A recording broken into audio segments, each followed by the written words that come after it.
My name is David Calvo. I am the Director for Family and Community Engagement at CABE, the California Association for Bilingual Education.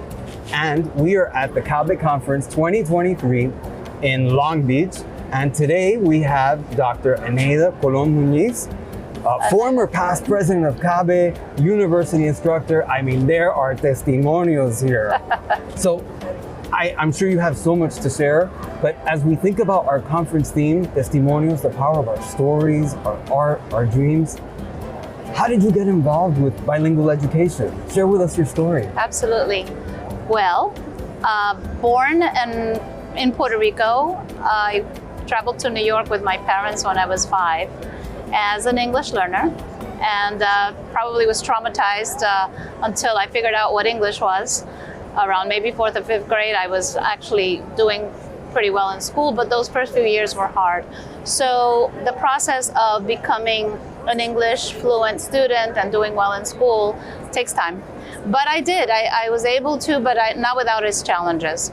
As I grew older, I always had a great interest in my own personal culture and the Latino culture in general, and living in New York with so many Latinos, and our history and our music. And so always was involved in some way or another with my own our heritage as Latinos, living in the metropolis like New York. And in college, of course, getting very involved with activities that were related to that. But understanding the importance of validating who you are as an individual, as a human being, comes along with that culture and that language. Absolutely. And so becoming a bilingual educator helped me to provide that support to students so they wouldn't have to go through the trauma that I experienced being a kid in New York. And so I taught in New York City as a bilingual teacher, and then went to pursue my doctorate at the University of Massachusetts in Amherst, and there continued to work on bilingual education. After I completed my doctorate, came cross-country, and of course I wound up working in bilingual education at a university in Fullerton, Cal State Fullerton, and started training bilingual teachers, educating bilingual teachers. And that's when I became involved with CABE, of course. And I had been involved with NABE in the East Coast, but now CABE was my affiliation to connect with my community of educators and help to plan some of the conferences, working with the Mexican consulate and the Spanish consulate, and doing all of the things we do to make them successful and to plan the conference. And then when Prop 227 passed, I was asked to become the president, to run for president, which was a tough time because the challenges of Prop 227, of course, and the aim was to destroy bilingual education. So I always felt it was my job to keep it afloat for the 4 years that I was there. Our executive director, got another job, and so in the absence of a director, I also played a dual role, and I was CABE director. Wow. For the months until we were able to hire an executive director, Maria Quesada. So working with the media and trying to quell some of the negative push against bilingualism was probably the most challenging thing, but we survived. We continued to promote bilingualism. I was also working, before I went to work at Chapman University, I was director of bilingual programs and curriculum at Santa Ana Unified, and it was that constant support for our community, for our teachers, for our principals, who decided, no, we're not gonna give up, we're not gonna just surrender, we're gonna fight. And I think that's the important thing. We lost that battle, but we knew that we were in the right, and that over time, it took a long time, it took 20 years, but we knew that in the end, what we are offering our students, our communities, our children, and the United States as a country is this richness of diversity and this beauty in having all of these languages. And I think that we're here. We're growing back, and now everybody wants to be bilingual, and that was what we hoped for. We thought bilingualism is for everyone, you know? There's no reason why only English learners have to become bilingual. I think all learners should be, all kids should have that opportunity. And I think especially our English learners, it gives them that validation that what they know from their families and from their heritage matters. It's valuable. It's connecting with the home, with their grandparents, with their home countries is really important too. So I'm really happy where we are right now. Here after having retired a couple years ago, I'm back to just say, you know, we're here to support in whatever way we can and to keep this thing going, and very strong. Now, you mentioned something earlier that I'd love to unpack a little bit more, because you're our first guest that really experienced 227, and some of our viewers might not know what that is, because that was a really difficult time, and times have since changed. Yeah. But could you share with our audience a little bit about what 227 was and how it was leading bilingual education during that time? Sure. Proposition 227 was the brainchild of Ron Unz, who was a Silicon Valley very wealthy man who thought he had the answers, because in his experience, he learned English and he was okay. So he thought in 1 year, any kid could learn English. And he wanted to push his experience on everyone else, as if everybody's experience isn't different. So he literally looked for ways to support an English-only movement. English for the Children is what it was called. And in some cases did some things that were less than favorable to try to get those votes. And of course, parents from immigrant families who don't vote didn't have a say in the decision that was made in California. So the proposition would put forth with people who already speak English, who already have citizenship, who have voting power, and about 60-40 it was able to pass. It was a devastating blow for those of us who, at the time I was the director of bilingual and curriculum in Santa Ana, and it was a devastating blow to the principals and the families who were working in bilingual education. Books were thrown away, programs were dismantled. It was chaos. Wow. Schools were asked in a few months to take down their bilingual programs, any of their Spanish materials, and to make it English only.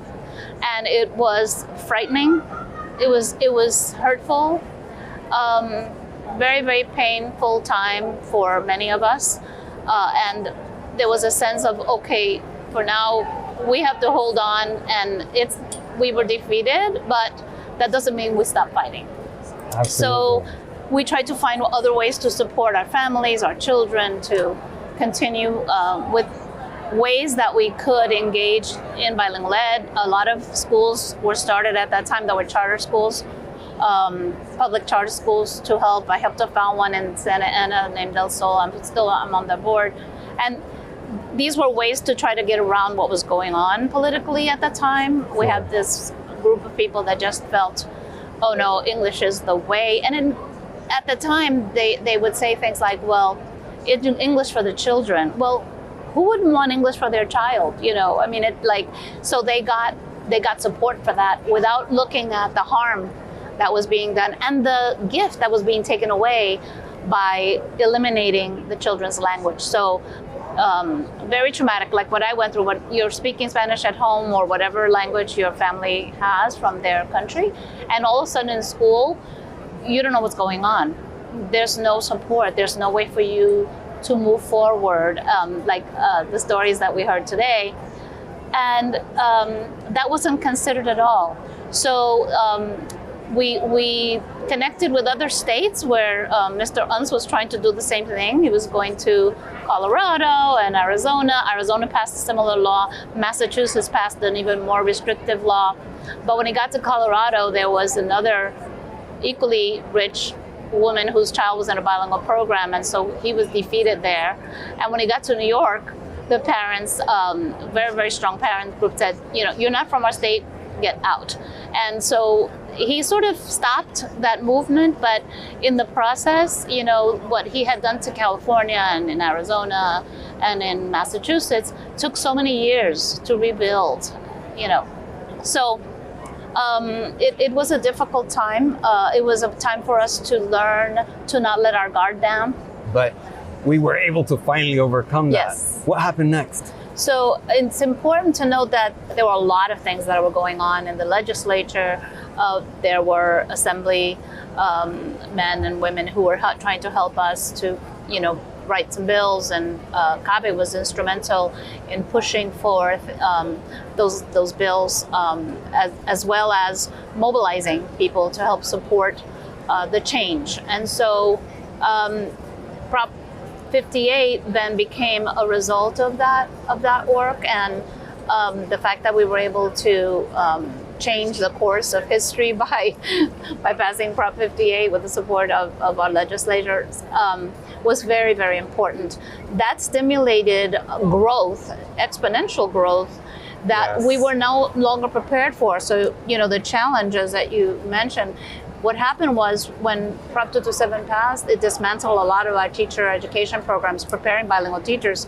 So we had to start building those again. That was one of the biggest challenges, not having enough of the teachers being prepared, and now we have a demand for bilingual educators. So that was a big challenge. We're still in that process of not only growing our teacher preparation programs, but also helping to educate them on, for example, the English Learner Roadmap, which was another bill and legislative act that helped us to reinforce the importance of providing a more holistic and really important education, not only in the classroom, but all of the structures outside that support students preschool through getting into careers and to college. So it's much more intense and much more, there's a lot of depth and complexity in that whole process of educating our future teachers and our schools, existing teachers, those that are in service, to help us to strengthen all the programs that exist and to prepare for those that are growing and coming forth in the future.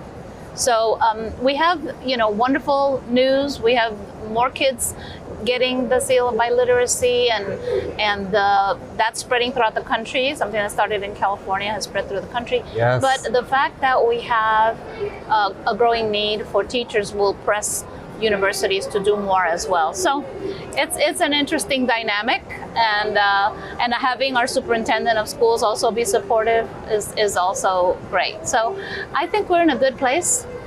I think we are going to be seeing this state of California leading in many ways what's happening in other states, and building an educational program that allows students to become all that they can be in terms of their potential, and especially in terms of becoming global citizens. So I'm really happy about that.